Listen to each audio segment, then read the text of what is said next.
Okay, well, greetings everybody. I hope you survived this morning's service all right. Let me pray and then we'll get into today's discussion. Loving God, we do thank you for this day spent with family. Some of us may be on our own, but we thank you that we're aware of your presence with us through your Spirit. And we ask that you would bless this time now, give us sharp minds, but also allow our minds to wander on to good things, things that will assist us in our understanding of you and your ways with us.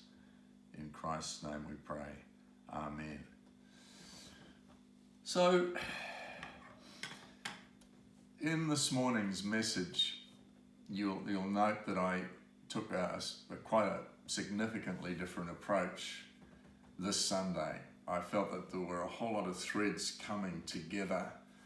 Here we are in the midst of a pandemic, something that our world hasn't faced for a long time, perhaps since 1918 and the Spanish flu that took out so many people in the world. Of course, the world together has had to deal with the world wars, but this is kind of like another one, isn't it? So there's that whole question of where is God in all of this? And I was also mindful that Anzac Day was sitting there right in front of our Sunday. And I know at St Andrews, they have a special Sunday closest to Anzac Day. So the title might have been slightly different. What I call the service, excuse me, I'm going to sneeze. I haven't worked out a pause button on the iPhone, so you'll have to put up with that. I'm sorry about that.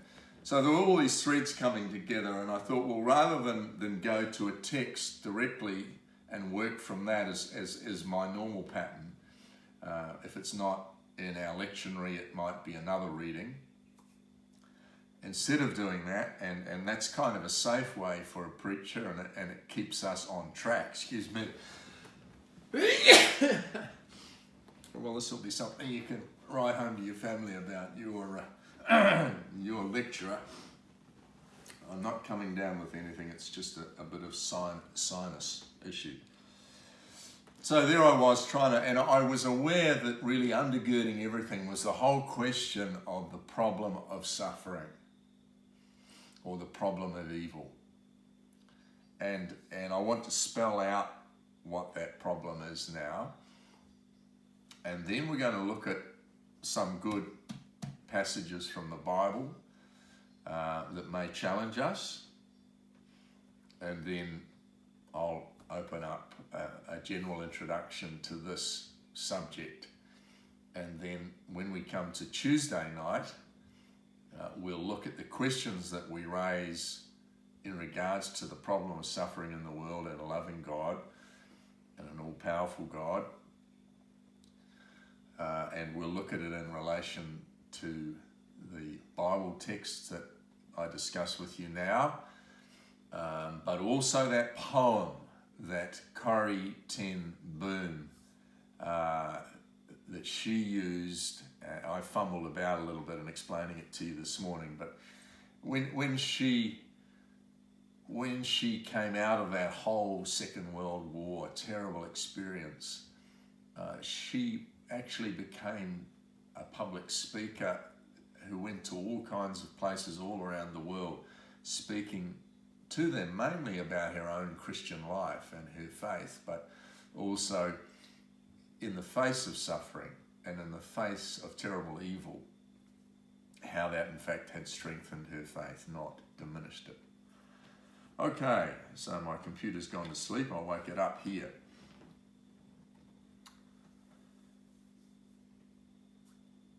What I'll do is just open up the issue here.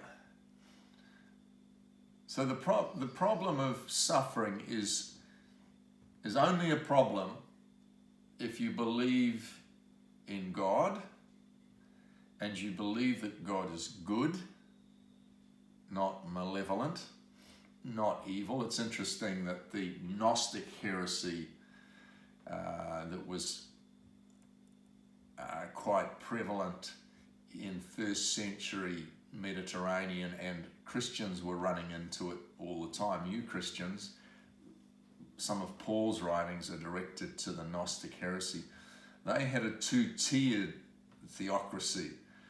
They had a God of the Old Testament that was the God who created earth. And this God wasn't really all-powerful and wasn't really all good and was imperfect. But then their God, the real God, the big God, was the good one. And they explained evil and suffering on the basis that it was put there by the God that really, mucked things up and created this imperfect world. And the whole point of Gnostics was to break out, and it echoes with some aspects of Buddhism, to break out, or Hinduism, break out of the illusion that was this earthly existence. And they had the spark of truth to break out of that and leave it. Anyway, that was a digression. So the problem is, how can you believe in a loving, good God who is omnipotent or powerful or omnibenevolent, which means good and powerful, and explain why there is suffering in the world, why bad things happen to good people? How is it that God allows that? And the classic, one of the classic scenarios that I used to run with teenagers in schools was the issue summed up in imagining a big concrete mixer driving along the road, and out on the road crawls a little 12-month-old child, crawls across the road and is killed by the concrete mixer. Surely if there was a God who was capable of intervening, and a good God and a loving God, then God would have stopped that calamity from happening. And you can invent your own scenarios along the same lines. How can you believe in God as a good God and a powerful God, and yet all this suffering goes on in the world? So it's known classically as either the problem of evil. Why is there evil? Why do the evil seem to often be on top? Why do they win? And we're going to look at a psalm in a moment that is all about that. If there is a God who is good and all powerful.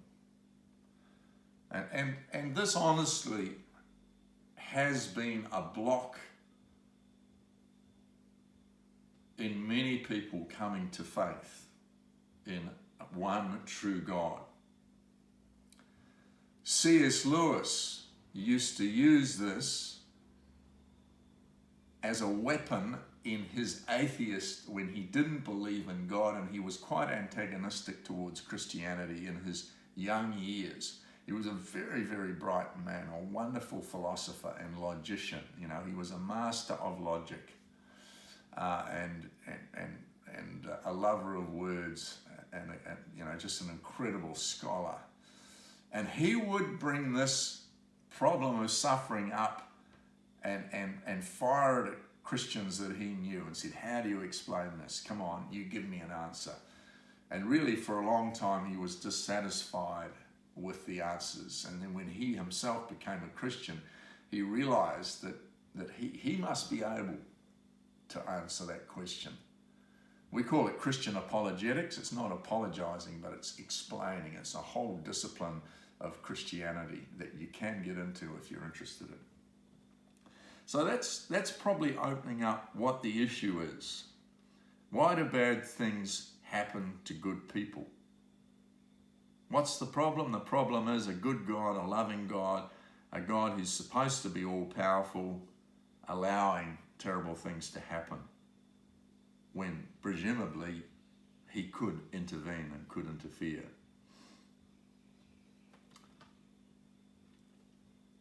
So some important Bible references, and if you're taking notes, they are going to be Psalm number 10, Psalm 22, and Romans 8 from verse 18. Romans 8, and that from verse 18 to 39, and we had a snippet of it, and I do apologize for using that Romans 8 reading a second time in 1 month. I think about 4 weeks ago I had it perhaps in the first online service. I can remember my wife being the reader of it. And Revelation 21.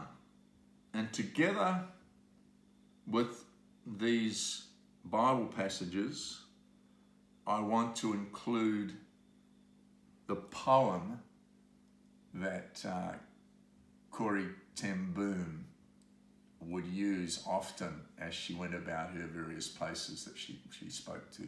And it's called The Weaver. And I have it here, and what I will do is I will send it to those of you who have been at the Tuesday night group. And if you are listening to this now and you want to be part of that, an email will come out inviting you to say, yeah, I want to be there, and you'll get an invitation. This time, the invitation will be sent by me at about 7:15 on Tuesday evening. That's the way we're going to do it now, rather than try and book a Zoom. So it's a Zoom meeting, and we can have as many people as we want effectively. So far, I think we've had 7 or 8, but if you haven't been in that Zoom study, don't feel as though you can't belong to it now. But I know the ones that are regular, and I will send you this poem out. But if you signal to me that you want to be in and you haven't been in before, I also will send this poem out to you. So that's going to be another resource for us as we wrestle through this really, I find it a fascinating issue. It certainly speaks personally to me because I had one massive tragedy occur in my life, and then a lesser one, but I lost my best friend from cancer at 21, and that again was another huge bang,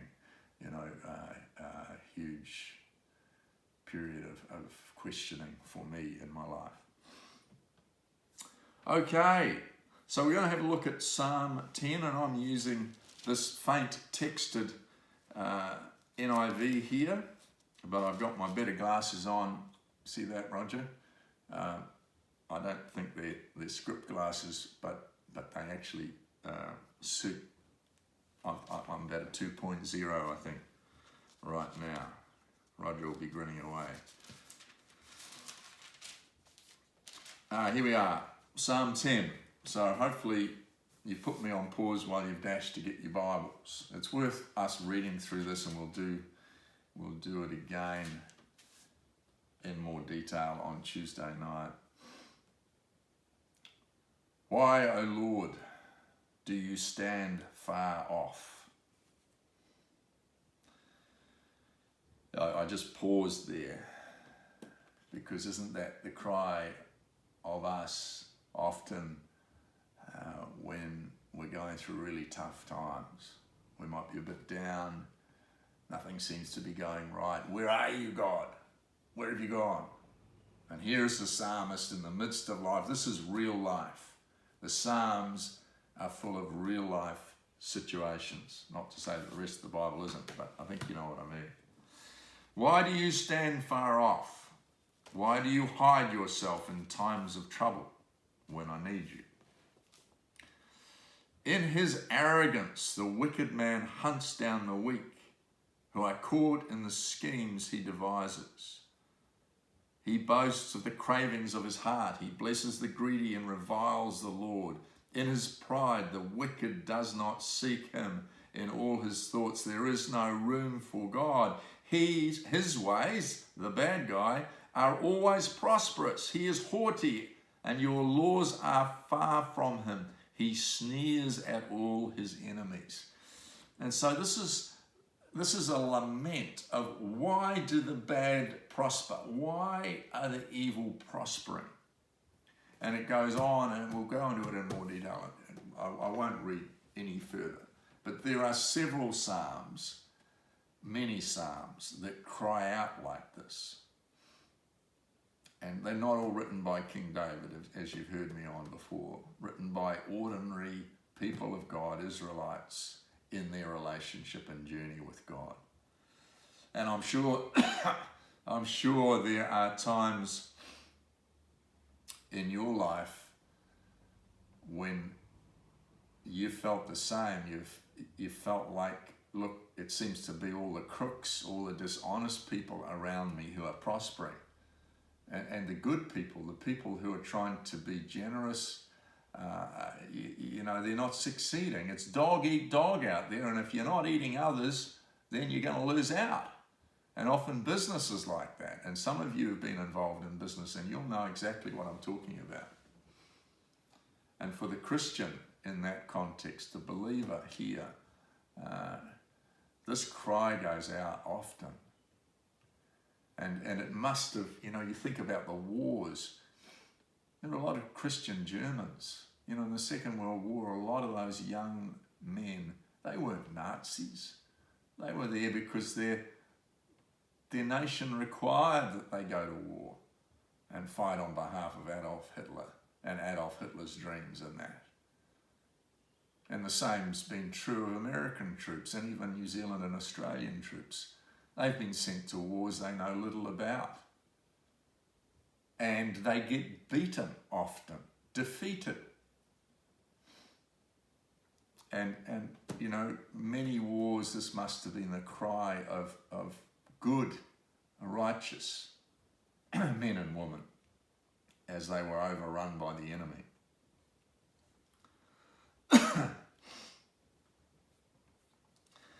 Okay, Psalm 22. Now, some of you will be aware that this psalm has been made famous by none other than Jesus on the cross.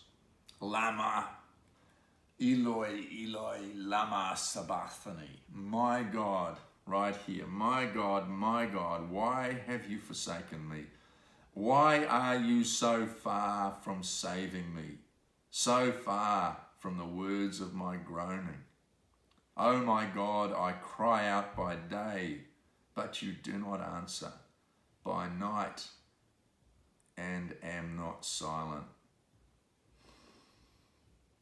And, I am a worm, not a man.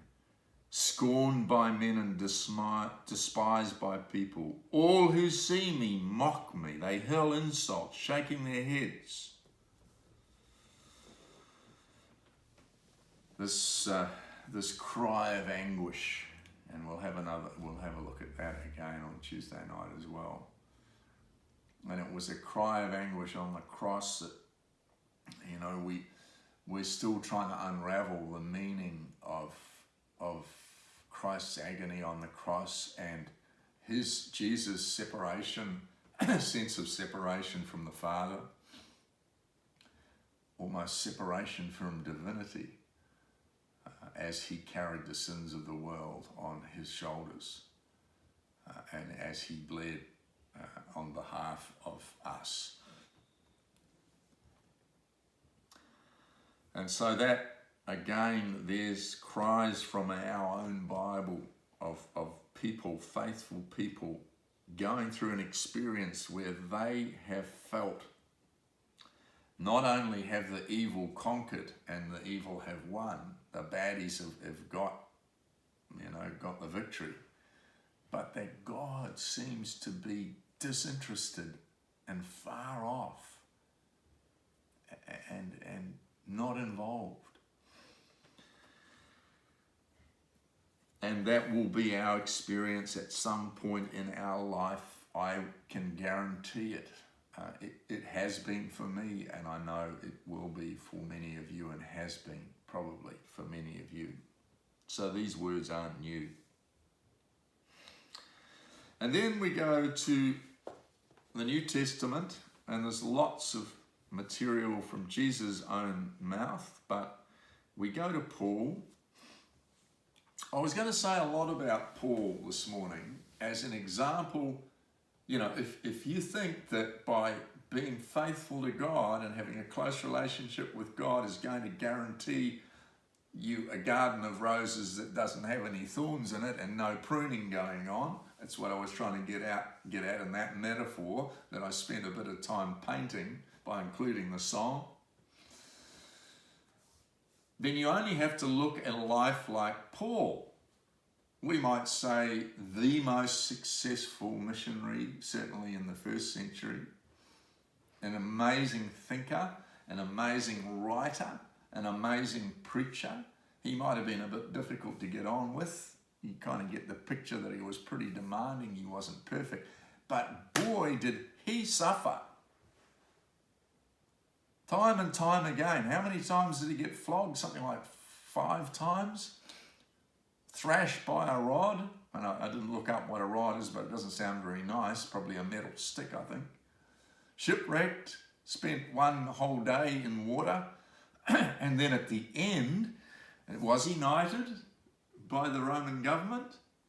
You know, was he lauded as a hero as he went to a nursing home in retirement? No. What happened? He had his head cut off. And as it was a very civilized execution for the Apostle Paul, because he had the privilege of having it cleanly cut off by a Roman sword, rather than other nasty things that could have happened to him. So all I'm doing is saying, well, hey, you know, he's one of the most successful and the most honored saints in the history of the Christian church, and look what happened to him. And we hear nothing of, well, we know that he wasn't married and he didn't have a family, so he actually lost out in that regard as well. And he writes here some very interesting words. Let's take it from verse 18. So we're thinking about the problem of suffering in the presence of evil, which is a problem. Well, why is there evil? Why did God allow evil? Didn't that muck up his creation? Paul doesn't answer those questions here, but he does write these things. I consider that our present sufferings are not worth comparing with the glory that will be revealed to us. And often that's enough for those who perhaps are dying from a disease or from cancer. They go often through terrible agony, as many of you would know. But it's often the thought of the glory that is awaiting them that is a great encouragement to them. And at the end of the day, for people like me, it's often the only thing, apart from love and prayer and care, that we can encourage them with. The glory that will be revealed to us. The creation waits in eager expectation for the sons of God to be revealed. For the creation was subject to frustration, not by its own choice, but by the will of the one who subjected it, in hope that the creation itself would be liberated from its bondage to decay and brought into the glorious freedom of the children of God. We know that the whole creation has been groaning as in the pains of childbirth, right up to the present time. And so this is Paul recognizing, it's actually very complex, this, but he is recognizing that the state of affairs in our current existence, the world as it is, and remember, he doesn't have all the understandings of the universe and the earth as we do, and the environment, none of that. But he senses that there is something wrong. There's this groaning and this temporary nature of things, and we're not being there yet, looking forward to something better. And it's like the earth, the cosmos is in turmoil. And we only have to pause and think and wonder at the times in history when human beings have wondered that. And surely even now for us, it's a time with this COVID virus having such an effect on the world and effectively stopping it. You know, there's no travel going on, no international travel really going on apart from trade. It's just brought the sophisticated world to a halt, a tiny microscopic virus. And then if you want to add in global warming and all the scaremongers that are trumping it up to the extent that maybe in 100 years human life is going to struggle to exist. Much of the land's going to be flooded by the ocean. All the gloom, the naysayers. So there's Paul's kind of spin, and yet then right at the end, as you heard this morning, nothing. There is nothing in all of this that can separate us from God, from God's love. And yet the skeptics are going to say, well, where is God? And you talk about this God that you're not separated from. Well, why isn't God more present? Why isn't he cleaning things up? And that's where we're heading. And let me warn you, there are no black and white answers to some of these questions. Some of these questions will remain a mystery and we'll be left scratching our heads and going to the scriptures and just holding on to the words of people of faith who've been through it, just like we're going through it, including Jesus. All right, so and Revelation 21, which many of you will know exactly why I have chosen that, because it is talking about when the parousia comes, when it's all wrapped up. There is this theme going right through the Bible that there will be a day when the new creation will occur. The old things have passed away and the new has begun. And we see that from verse 1. Then I saw a new heaven and a new earth. This is chapter 21 of Revelation, last book in the New Testament. For the first heaven and the first earth had passed away, and there was no longer any sea. I saw the holy city, the new Jerusalem, coming down from heaven, etc., etc. There will be, verse 4, he will wipe every tear from their eyes. There will be no more death, no more mourning, no more crying, no more pain, no more evil dominating. For the older things, the old order of things has passed away. And so there is a body of scriptures for us as a resource for us to fall back on when we consider these questions and how we unravel them. And we're going to look at basically three responses that Christians over the centuries, and we go right back to Irenaeus and Augustine, people like that, and bring it right forward to the modern day.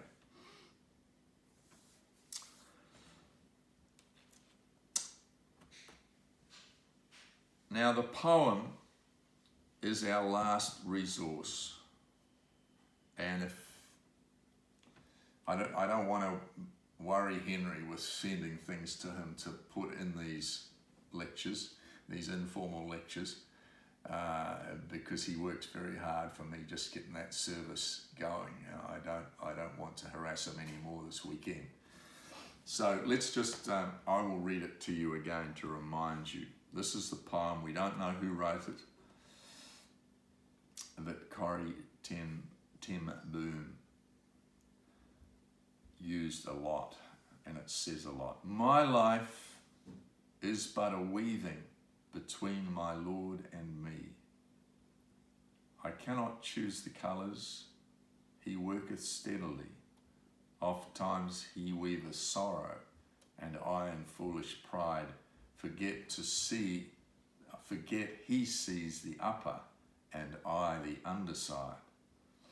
Not till the looms are silent and the shuttles cease to fly will God unroll the canvas and explain the reason why the dark threads are as needful in the weaver's skillful hand as the threads of gold and silver in the pattern he has planned. I don't know if you've seen a weaver's loom. For a while, my wife did a little bit of weaving, and she had a kind of a rack thing, and she had I guess it was a spindle, and she would weave threads together that would in the end create amazing patterns and colours. And here the poet is seeing God as the weaver of our life. And our life is full of dark threads, the bad times, the tough times, the tragic times, the tragedies and the pain. And the gold threads, I guess, are the good times, when things are all rosy, without the thorns. But it's only as afterwards, after the weaver's done the work and reveals the finished product, that you understand the beauty would not be possible unless there was a mixture of both. It's probably talking more about what we call God's providence. That as we look back, and I always think that providence really is only useful if we're looking back at God's weaving in our life. It's very hard to look in the present or look ahead to the future. We are just trusting that the weaver knows what he's doing. Okay. So a few points now just to throw out, and we'll discuss these on Tuesday night. Where did evil come from? Did God create evil? Did God somehow build it in? Did it come from another planet? In fact, is evil only located on planet Earth? Is evil in the universe? Why can't God get rid of evil? And why do the evil prosper?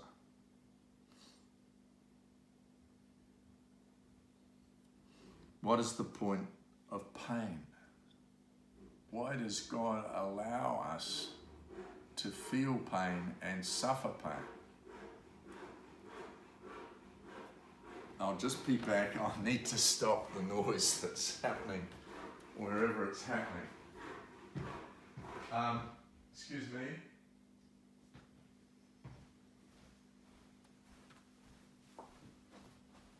I don't think someone in my bubble was aware that I was recording. We'll just back to it. Okay. So C.S. Lewis, and I cut out quite a lot of Lewis this morning, but as I've said to you, he came to a place where he could intellectually understand how suffering and evil could exist with an all-loving God. But then he was thrust into pain himself. He wrote a book called A Grief Observed, but he also wrote a small book called The Problem of Pain. And Lewis's conclusion is that God allows pain, not that he deliberately inflicts pain. That's not what Lewis is saying. Lewis would say that part of being alive as a human mortal, and all that means in this imperfect world, means that we will confront and suffer pain. But it's in those times that the great weaving occurs the best, and the richest threads, the richest tapestries are made in our lives. It's not in the good times. This is what he said, and I had this morning, didn't I? Pain insists on being attended to, Lewis says. In other words, pain brings our attention to the realities of life and we need to make some response to it. God whispers in our pleasures. It's good having pleasures, isn't it? It's good having happy times and great times. But what he's saying is that we don't learn a lot about God or ourselves in those times. And he speaks in our conscience, but in our times of pain, he shouts. Pain is the megaphone to rouse the death of the world. It plants the flag of truth within the fortress of the rebel soul. And then Lewis says more in his book, A Grief Observed, and really struggled himself with what happened in his life, that short marriage, and to see his beloved wife, Joy, die. Bone cancer is one of the most terrible cancers to get, and I understand a very painful death. But through it, he recognized that God was refining him and molding him, and to use the weaving a beautiful tapestry in his life. And so many people have been blessed by the books that he has written, particularly those books about pain and about grief. Okay, so I've got about 20 minutes left, and I just want to give you 3 ways in which Christian thinkers have addressed this problem of a good God, an all-powerful God, a loving God. How can God be like that, and for all this suffering to occur in the world? Why is God not intervening more directly and stopping it? The first response is called, or can be called, the Augustinian response. So from St. Augustine, who was this wealthy young man, quite a party animal, and then had this conversion experience. And in the 4th century, became a Christian ruler, a great Christian leader anyway.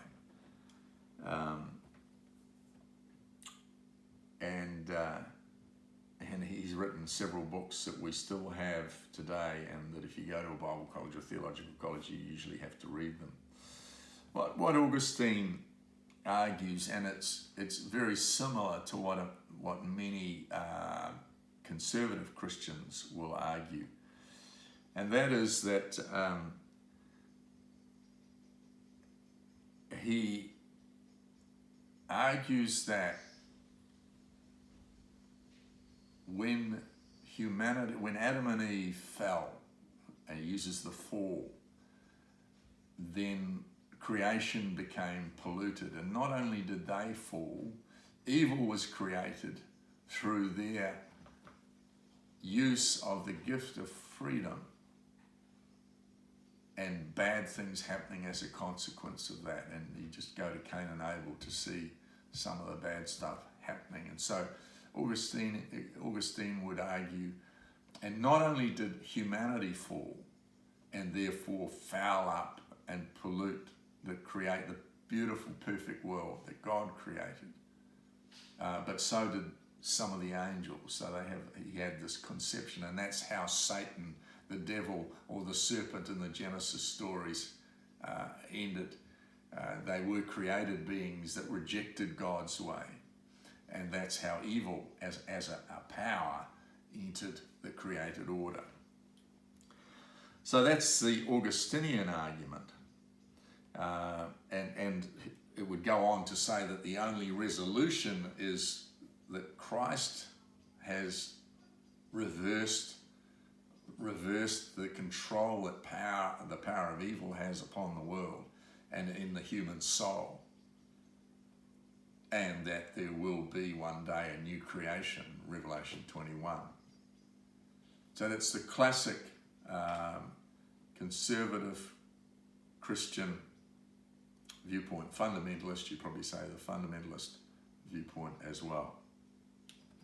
And if you can subscribe to that, it's quite a tight argument.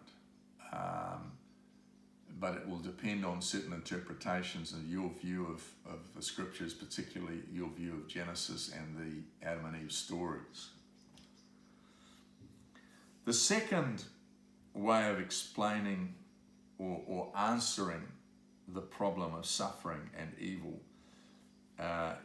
first introduced by Irenaeus, I think he was about 3rd century, and Origen. They argue that evil is necessary and that God allows evil. That doesn't really explain how evil came, but God allows evil in order to teach us how to live properly and how to be full human beings, good Christians. That the world is a schoolroom or a hospital for the health of the soul or the growth of the soul. Creation is incomplete.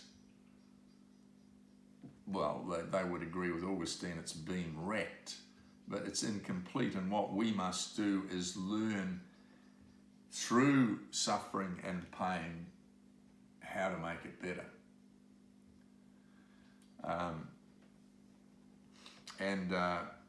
John Hick is a Christian philosopher who has recently advocated a similar thing, and I think C.S. Lewis would be quite close to this as well, just to say that God at least uses pain and suffering in order to bring great learning and in order to bring us to God and to show us what good is as opposed to evil.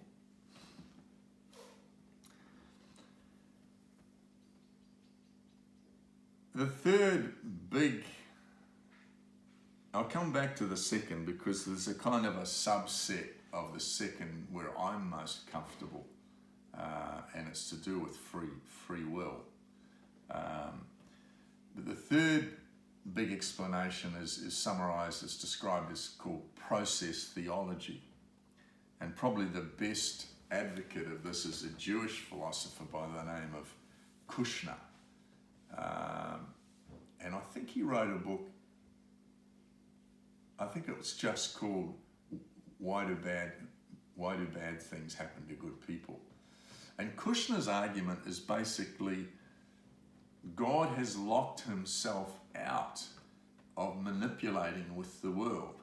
So if you think that God being omnipotent, all-powerful, means that he can do anything, then Kushner will say, I can't believe in that God. God is not like that. God cannot break in and heal people. God cannot stop wars, cannot kill viruses. God is not an intervening world. And a lot of liberal Christian philosophers and theologians would agree with Kushner. They would say that God is not an interfering God. God has set things in motion and basically stays out of it. So that's the third approach to that. I've simplified these a little bit. I would want to give you now my personal spin on this. I think the fall approach, the explanation that it was Adam and Eve's fault, they mucked things up, that's why the world is so evil, that's why there's disease, that's why there's volcanoes and earthquakes that kill people, innocent people, that basically the world is kind of out of control. It all happened back then, they mucked it up. I find that's not satisfactory. I think it's too simple an answer and it's a too easy escape.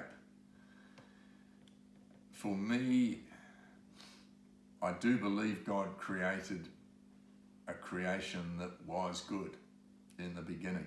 And I do believe that humans, and see, this is whether you see Adam and Eve as literally two people or whether you see that as an allegory that God has written in the scriptures.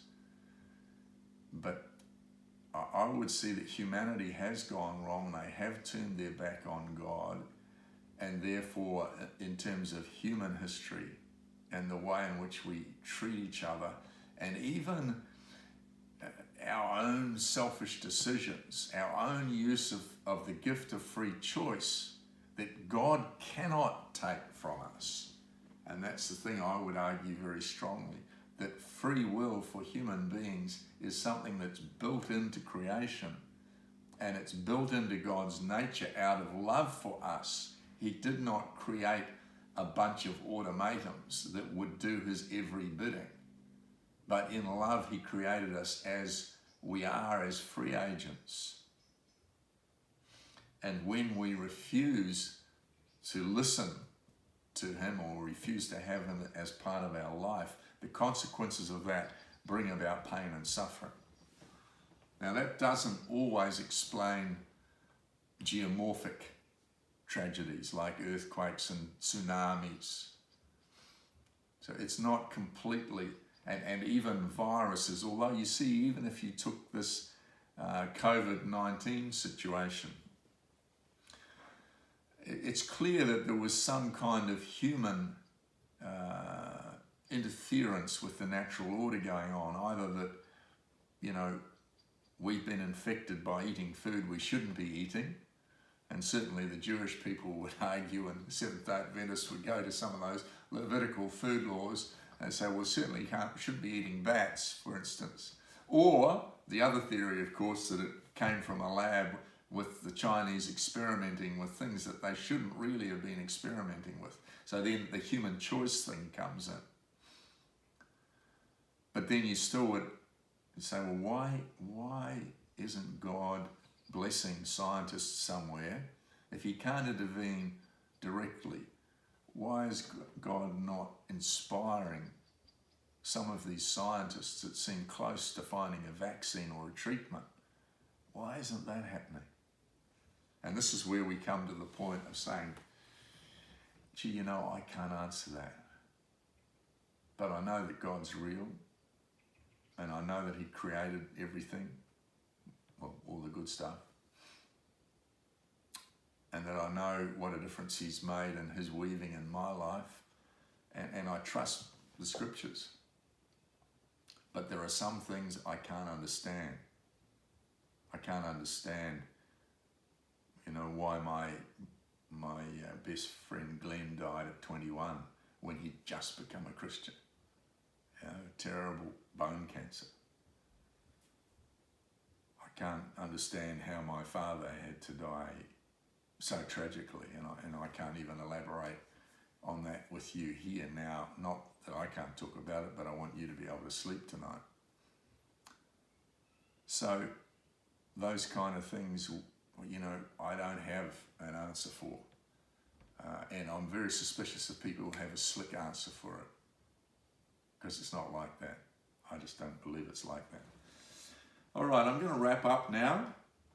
So your homework is to study those references that I've talked about, and I'll be sending you the Weaver on emails, those of you who have attended the Tuesday night group. But I'm going to finish with this thought. Christians trust that even in their pain, God is with them, and that things aren't necessarily everything that we hope for. In the meantime, Christians hold on to the hope that ultimately, God and God's good purposes will prevail, that evil will be defeated, and that all things will be restored, and maybe eventually one day in heaven together we'll have answers to all our questions. So some of you will be a little bit in a bit of turmoil here. He hasn't answered all my questions. Well, I didn't set out to really. I set out to provoke you to actually face some of the biggest questions that we get asked as people of faith, to give answers to. And I hope it's been useful to you. and I look forward to seeing some of you Tuesday night. Good night. God bless.